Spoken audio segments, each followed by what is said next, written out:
Cold Lake, Minnesota. Republic Radio is where we'll be getting our story from. MPD chief standing by cops amid accusations of home break-in after dog complaint. A Minneapolis woman says police officers illegally entered her house in the middle of the night following a complaint about a loose dog. But police officers say after an hour of door knocking and phone calls, they've grown concerned about a possible emergency inside while trying to evade an aggressive animal. So we'll go into the story. Ebony Dobbins says Rocky, her Rottweiler, okay, she got really creative with the name, escaped from the Northside home that she shares with her partner and 3 young children just before 1 a.m. on March 25th. When police were unable to wake her, Dobbins, 34, said an officer climbed through her son's bedroom window, walked through their house, and unlocked the front door and let 2 other cops inside. Insane. That is... What the fuck? Because it's like one of those articles where you're like, none of this is making sense yet. None of There's a loose dog. Yeah. Why is this a story? How do you connect a loose dog to cops are climbing through your son's window? They went downstairs. They woke up my girlfriend. This is a quote I'm reading. They went downstairs. They woke up my girlfriend, and they had her come upstairs. Then they all came in my room, Dobbins said. They woke me up and forced us all into my living room. Cops just, from their perspective, broke into their homes. And then they're like, family meeting, everyone in the living room now. We need to talk. We need to talk about Rocky's behavior. Okay? Because we are tired of telling you. It's like you don't even respect us. Why are you in our robes? I found it. Exactly. This guy's like coming out of the shower. Like, I just have something to say. I have something to say. Yeah. Rocky is being unreasonable. Yeah. Ebony, you do not have the talking stick right now, okay? We've gone over this. This is not how we have our family meetings. It is literally facts. They broke it okay. Their excuse is a dog is loose. A dog is loose. The juice is loose, and that is what they are breaking into the home with. I can't even fathom this. I'm like, because I'm happy they didn't shoot the fucking dog. That's true. But I'm also, you get a dog catcher. Exactly. Is it not a 4 a.m.? I guess 4 a.m., but... Yet another, and I like to repeatedly make this point on like, this is like, abolish the cops does not mean that all the various jobs that the police have are going to go unattended. It means give those jobs to actual specialized people. Like animal control would have been great in this situation. They probably wouldn't have broken into a child's bedroom I would to somehow deal with a loose dog. And we always send cops for animal control, which makes no sense. Like you see all these stories about like especially watch Cops. Go watch Cops.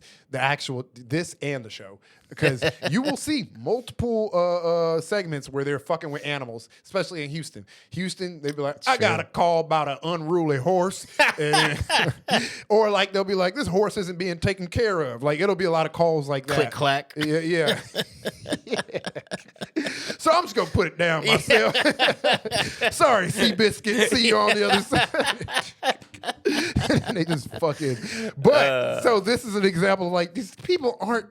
How much do you to deal with the amount of shit cops are sent to deal with? You would need 20 years of training of like animal training, mental health training, how to deal with someone having a mental health crisis, how to catch a pig. Exactly. Why do I have to know all these things? You need like 40 years of school to be a cop. Yeah. But instead they have like a half a year. The most under-equipped people on earth for what they're doing. Who have to deal with the most random shit. It's not even like, it's just like in a video game when you just get random side quests. Yeah. And it's like, well, I guess I got to go deliver this to the mark. I don't even know. But I'll keep going. Sorry. Yes, where was I? Yeah, they went downstairs, they woke up my girlfriend, and then they had her come upstairs. Then they all came in my room, Dobbins said. They woke me up and forced us all into the living room. Dobbins spoke at a news conference Monday alongside Michelle Gross with Communities United Against Police Brutality. Gross released doorbell camera video where officers can be seen ringing Dobbins' bell, then immediately running away in what Gross described as playing ding-dong ditch. This conduct is unlawful, and as a result, this family is traumatized, Gross said.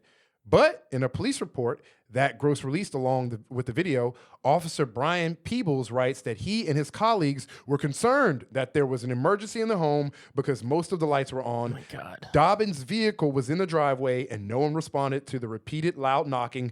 Pebbles writes that he ran to his squad car after ringing Dobbins' doorbell because he was trying to avoid the loose dog.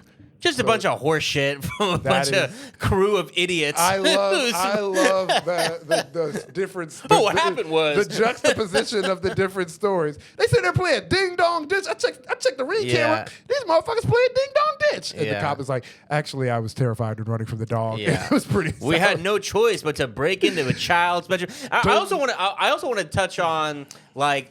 Go back to when you were like a little kid and how like going to sleep at night can be very scary sometimes. You know, you like want like your closet door to be open or closed, and you look out the window, you see a scary shadow, and you literally have like a terrified fantasy, a nightmare of like a man being outside your window. Can you imagine how hard it would be to ever go to sleep again as a child if a man did crawl into your bedroom window at night? That is literally the real boogeyman. Yes, the real life actual boogeyman. Cops popping up. I was like, dude. I imagine there was lightning. Yeah, literally. I imagine lightning was behind this person. I do too. It's scary. It's fucking terrifying. It is fucking terrifying. It's horror movie terrifying. Because they start with the kids. They start with the kids.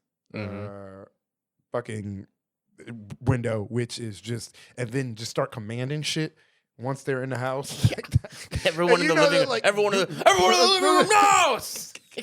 Flashbangs are going off. Just one shot to wake everybody. Yeah. I just find it funny that they watch the ring. Let's go back and watch the ring camera footage. And it's just ring, ring, ring. And cops ditch it, like just taking a fucking booking it. And then the cops having to be like, no, actually, there was more than two bitches in that camera.